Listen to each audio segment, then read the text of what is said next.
Auzubillahiminash-shaytanir-rajim. Bismillahir-rahmanir-rahim. Assalamu alaikum warahmatullahi wabarakatuh. Once again, today we are going to start a new lesson, and the lesson is Sheikh Nuruddin Wali Rahmatullah Alayh. आज चूँकि आपको पता है हमने lesson number 4 start करनी है और इस लेसन का नाम है शेख नूरुद्दीन वली रहमतुल्लाह अलैह। एक बार फिर से मैं आपको विजन बायोलॉजी प्लेटफॉर्म पर वेलकम करता हूं और एक रिक्वेस्ट करता हूं कि इस चैनल को ज़्यादा से ज़्यादा प्रमोट करें, चैनल को वॉच करें, वीडियोस को सीक्वेंस में वॉच करें, इस चैनल को शेयर करें और लाइक करें। तो आज हम चौथी लेसन स्टार्ट करने जा रहे हैं और लेसन जो है इट्स शेख नूरुद्दीन वली रहमतुल्लाह अलैह। इससे पहले हमने 4 लेसन कंप्लीट किए हैं और एक रिक्वेस्ट ये है कि आप अपनी नोटबुक्स को ओपन करें, क्योंकि आज से हम वाइट बोर्ड पे पढ़ाना शुरू कर चुके हैं और आज से हमारे वीडियो वाइट बोर्ड पे ही होंगे। आज से हम जो आपके वीडियोस है, एक बार मैं फिर से कहना चाहूँगा कि वो वाइट बोर्ड पे हम रिकॉर्ड करेंगे और आप अपनी टेक्स्ट बुक को अपने सामने रखें और हम इस टेक्स्ट बुक को पढ़ने जा रहे हैं और जो भी इंपॉर्टेंट पॉइंट्स आएंगे, वर्ड्स आएंगे, उनको नोट करते जाएंगे। और ये क्लास 9th की है, आप चूँकि देख सकते हो ऊपर लिखा है क्लास 9th, और क्लास 9th की जो इंग्लिश टेक्स्ट बुक है मैं पढ़ाता हूँ और हमारे कुछ जो हमने आज तक जितने भी वीडियो 9th क्लास के इंग्लिश सब्जेक्ट के अपलोड किए हैं वो 3 लेसन हमने कंप्लीट किए हैं और आज से हम जो हमारी चौथी लेसन है शेख नूरुद्दीन वली, वो मैं अभी आपके सामने पेश कर रहा हूँ।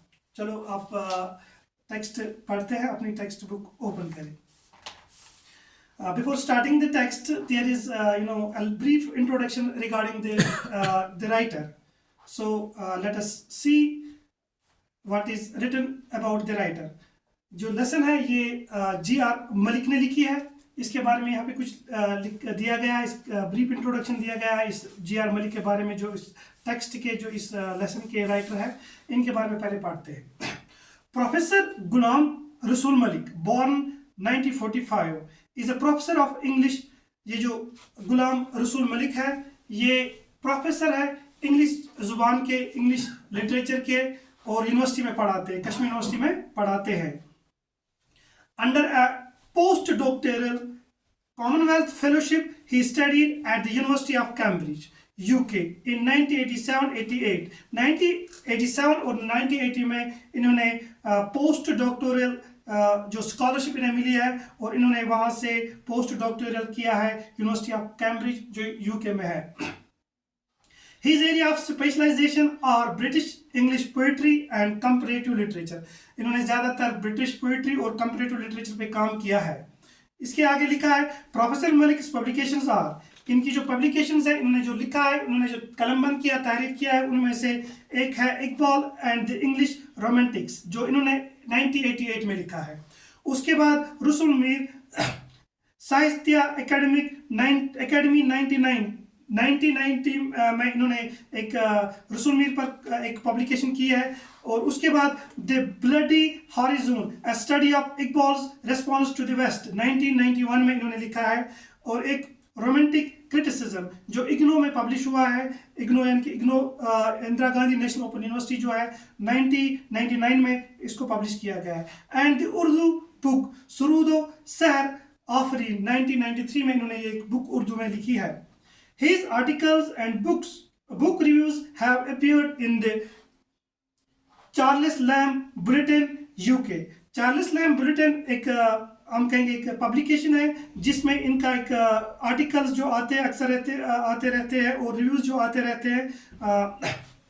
मुस्लिम world book review UK, radiance, new Delhi and English studies in English Srinagar.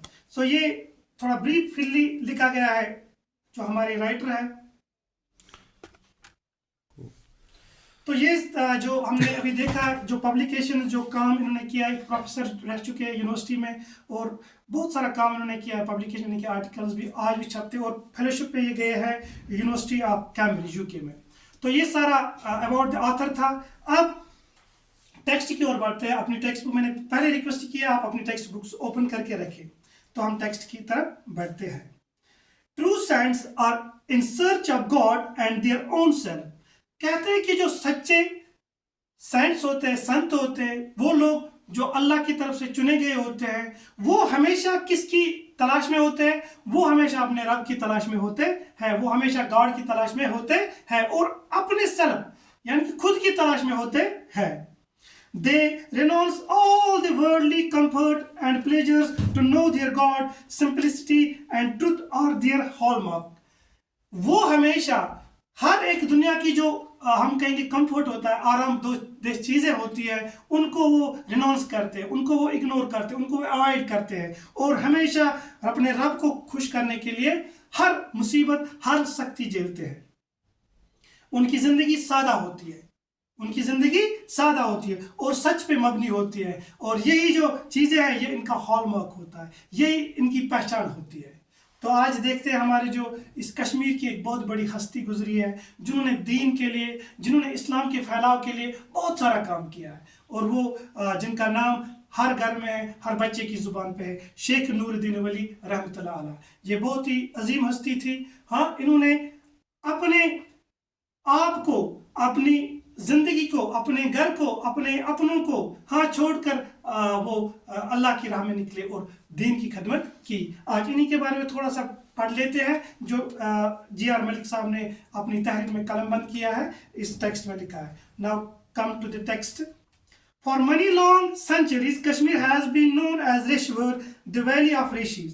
आपको भी पता है कि यक्षवना कश्मीर को अक्सर कहा जाता है ऋषवर, ऋषवर। सो इस टेक्स्ट में इसी लाइन से हमारे जी.आर. मलिक साहब ने कहा कि ये जो हमारी वैली है, ये जो वादी है, इसे कहा गया है ऋषवर, यानी कि valley of rishis. This is because rishis were found in all parts of the valley. ये इसलिए कहा गया है क्योंकि हर जगह ऋषिज को पाया जाता था।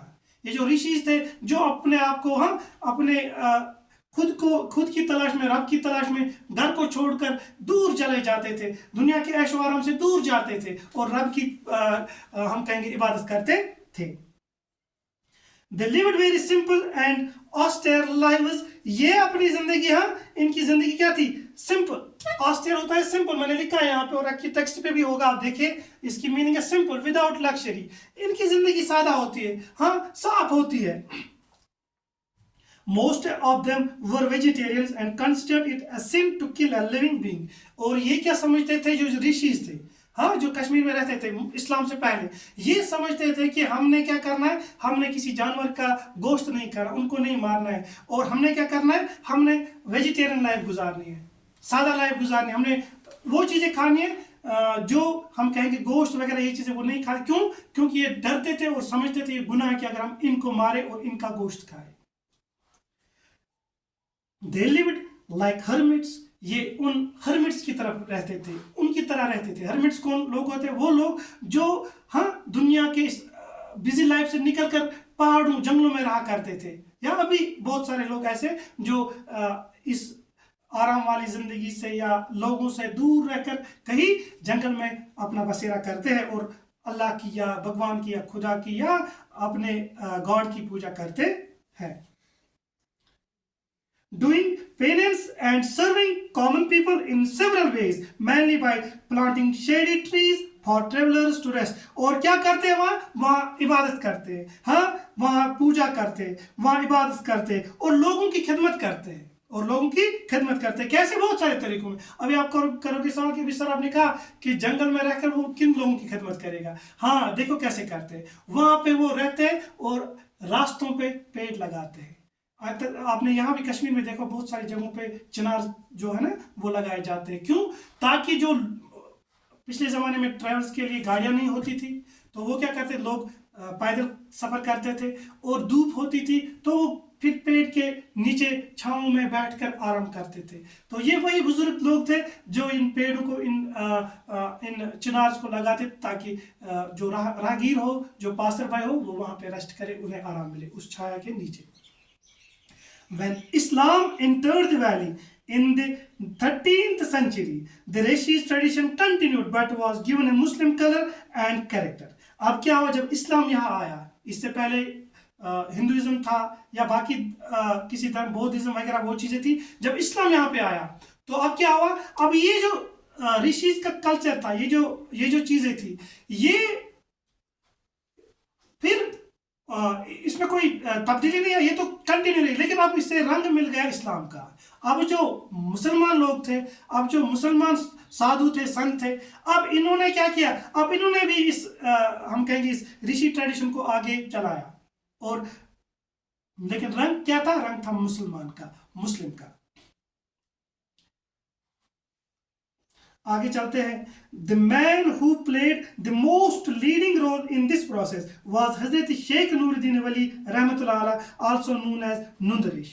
ये जो इस सफर में, या इस हम कहेंगे इस ये जो कल्चर था एक किस्म का, ये जो ऋषि ट्रेडिशन था, इसमें सबसे ज्यादा जो हम कहेंगे रोल निभाया है, वो निभाया शेख नूरुद्दीन वली रहमतुल्लाह अलैह। और इन्हें लोग कहते हैं नुंदरिश कश्मीरी में।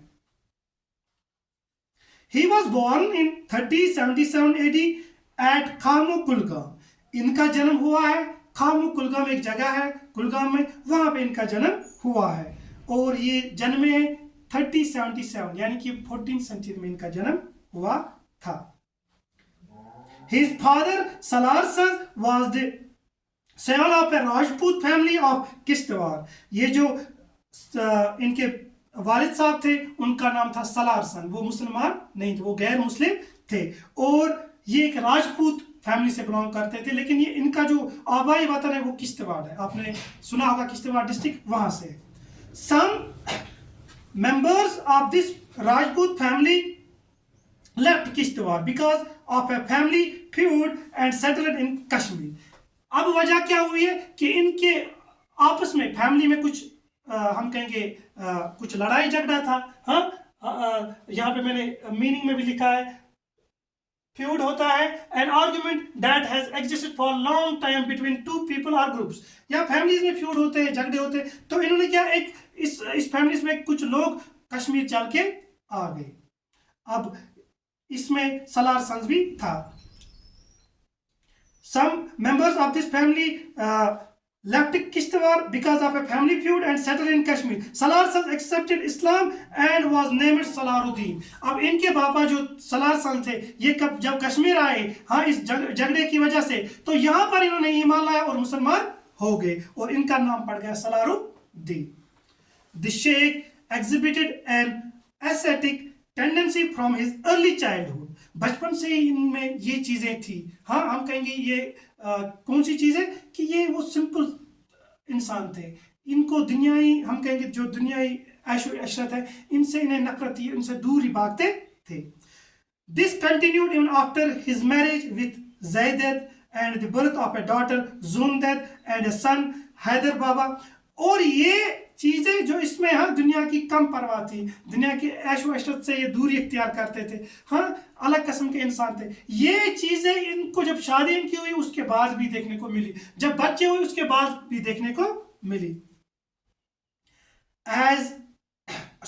Eight the prime of his youth, जब जवानी में थे, हाँ, जब जवानी बरपा थी, he adopted a monastic way of life. इन्होंने कैसी जिंदगी गुजारी, हर्मिटिक, हम कहेंगे ऐसे जैसे साधु थे। हाँ, उस जवानी में भी, हाँ, जब ये पूरे शबाब पे थे, जब जवानी पूरे शबाब पे थी, तब भी इन्होंने वही सादगी वाली जिंदगी इख्तियार की। He entered a cave near Khamu and according to legends spent 12 years there doing penance and purifying himself. कहा जाता है कि इन्होंने खामू में एक जगह है, एक पहाड़ी है, वहां पे उन्होंने एक गुफा में जाकर 12 साल वहां रहे, उस गुफा में, वहां पे इबादत की, हाँ, खुदा को याद किया, हाँ, अपने सेल्फ को, हाँ, प्यूरिफाई किया उस गुफा में। It appeared from what he did later that this was a period of spiritual training and preparation. इसका फिर अंदाजा बाद में होता है जब वो, हाँ, दीन की खिदमत के लिए निकलते हैं वहां से, फिर हमें पता चलता है वो 12 साल तक उस गुफा में जो थे, वहां पे उन्होंने क्या हासिल किया था, कितना प्यूरिफाई किया था खुद को और अल्लाह के नजदीक को कितना चले गए थे। नेक्स्ट पैराग्राफ है, When he finally left the cave, he had turned into a dedicated missionary. जब इन्होंने केव को छोड़ा, गुफा से बाहर आए, तो ये एक मिशनरी की तरह काम करने लगे। मिशनरी मैंने कहा ना, लास्ट लेसन में भी हमने पढ़ा, जिनका एक वो क्या रिलीजियस मकसद होता है, वो निकलते हैं, घर को छोड़ते हैं और लोगों को हाँ दीन के लिए उनकी खिदमत करते हैं, उनको सिखाते हैं, उनको प्रीच करते हैं। इसी तरह ये भी फिर निकले दीन की खिदमत के लिए।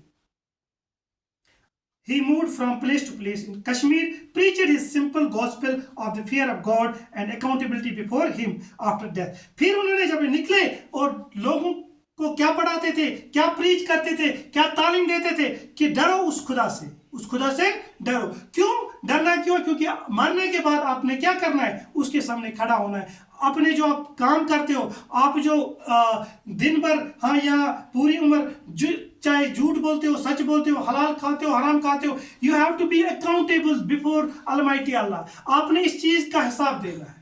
तो वे लोगों को सिखाते नहीं, अपने किरदार को सही करो, हाँ अपने अपने अमाल को सही करो ताकि आप कल रुसवा ना हो खुदा के सामने।